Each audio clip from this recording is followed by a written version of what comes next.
Welcome to JasonWhiskyWise. Myself, Jason, today bringing you whiskey review into the Dalmore 15-year-old. Now you can see over here I picked up a bottle of this thing from Amazon, and I'll get to the price I paid for this one because it was actually a really good price, which I was happy about. So, Dalmore 15, we're going to be doing the whole Dalmore range. So the first video, which is yesterday, was Dalmore 12, and which I'll leave a link there, so go and click it if you want to watch it. 15 is today, then we'll have the 18, the Cigar Malt, and then the King Alexander III. Now, Mr. Bananas is joining us. I actually poured him a dram as well, because he's going to start drinking today. Yep, no such thing as dry March. And I've got a dram over there. So, Mr. Bananas has got the drinks by the dram version, and I've got the bottle version, because I'm going to compare the two. He's going to give me his notes, and I will give you my notes on the two differences, because I have noticed there is a variance when I was sitting down with these a week ago. So, we're going to begin with my review style structure, and we're going to start off with the age of this whiskey. So the age of it is a 15-year-old whiskey, bottled at an ABV of 40%. The casks, and this is where it can get complicated, it is starting out in American White Oak ex-bourbon casks for 12 years, and then it gets transferred over into 3 different sherry casks. You've got Amoroso Sherry, Apostles, and Matusalem Oloroso. Those 3 sherry casks are being held for 3 years, and it concludes the 15-year age statement before being married back together and then being bottled as the 15-year-old expression.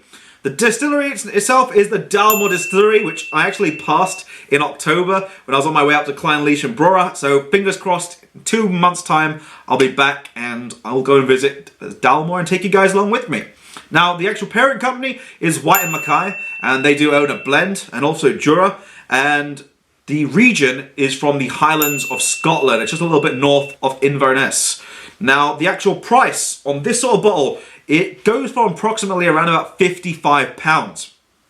However, I actually paid £30 on Amazon Prime when it was on a flash sale, and boom, picked it up immediately, as this was the first ever Dalmore I tasted when I was getting into whiskies. It wasn't a Glenmorangie. I didn't try any of the other whiskies from the Highlands. It was actually the Dalmore 15 was the first Highlands whiskey I ever tried. So this is going to be a very critical assessment from me, because it was one I really enjoyed. In terms of the overall exclusivity, it's not exclusive, and in terms of caramel colour, this does contain caramel colour. You can actually see it's almost like an orange. I'm going to actually hold up the bottle there for you guys. So you can tell me what you think of the bottle colour. But you can see it's quite an orangey appearance to the whiskey. So we're going to begin. We don't need to assess the colour because it is artificially coloured. Let's begin by assessing the nose. Into the nose. So to start out on the nose of the Dalmore 15, this one is giving you lots of that sort of citrusy characters, citrus peels and juices. It's like sweet clementines, satsumas, and then you go into a little bit of dry fruit. You're getting sultanas, raisins, almost like a plum pudding actually accompanying it.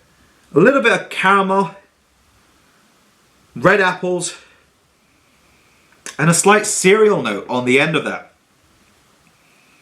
But really easy to nose this one as well. Just like the 12, that 40% making it very easily noseable. Let's get into the palate. Slange. So to start out on the palate for the Dalmore 15, this one is very distinctively different from the 12-year-old. I'm straight away getting a sort of a muskier character. It's followed up by those citrus characters that I got on the nose, and they're reflected now onto the palate, but this is quite like a nice, ripe, rich orange zest, accompanied by a bit of orange juice, a little bit of grapefruit, but grapefruit pith, giving that slight bitter character. Almost like a toffee apple, giving that nice sweetness on the outside, but that nice, at the same time, juicy fruitiness from the red apple. It's followed up by a nice sweetness that develops further of golden dates, and a bit of old leather drying the mid-palate. I'm going to have a second sip. There is a lot of depth to the 15. Following up now from the second sip, I'm getting a lot of those citrus characters coming back, making a vengeance, getting back there. But they are also accompanied now by a nice sort of sweet caramel pudding. A bit of sultanas are in there, making it a bit lighter. At the same time, dry juiciness. Leaving sort of, I'd say, along the lines of a medium texture on the palate. It doesn't develop too much, doesn't become full, but it does remain with a quite nice consistent medium texture. Let's get into the finish of this whiskey. So now moving into the finish for the Dalmore 15. Overall, I'm getting now quite a nice rich juicy fruit cake.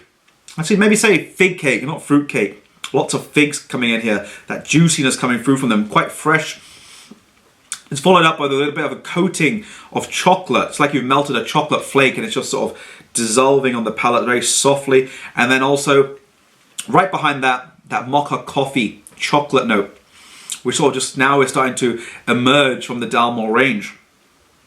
The finish overall, quite medium. It doesn't last quite long as I would expect, but it's quite short, medium. I'd say medium. That's a good way to put it. So let's get our comments and our overall rating. I think I gave it this in the. I'm gonna keep my initial idea, which was gonna be an 85 out of 100. Reason behind that, I feel it's a good whiskey.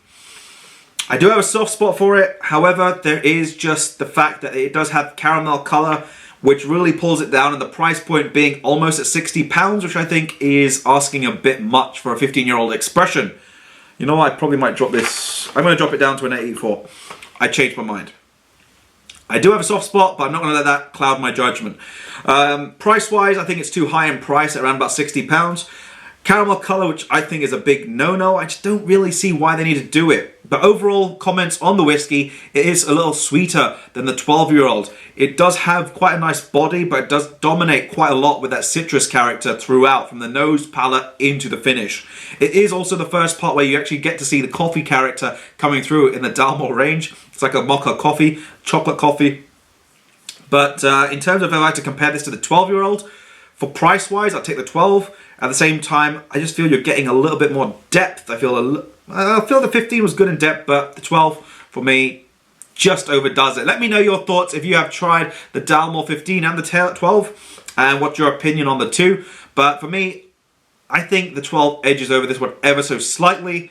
It's just the price just pulls this one down, and the fact it does have caramel color. But on that note, this has been me, JasonWhiskyWise, Mr. Bananas, which he never really spoke again.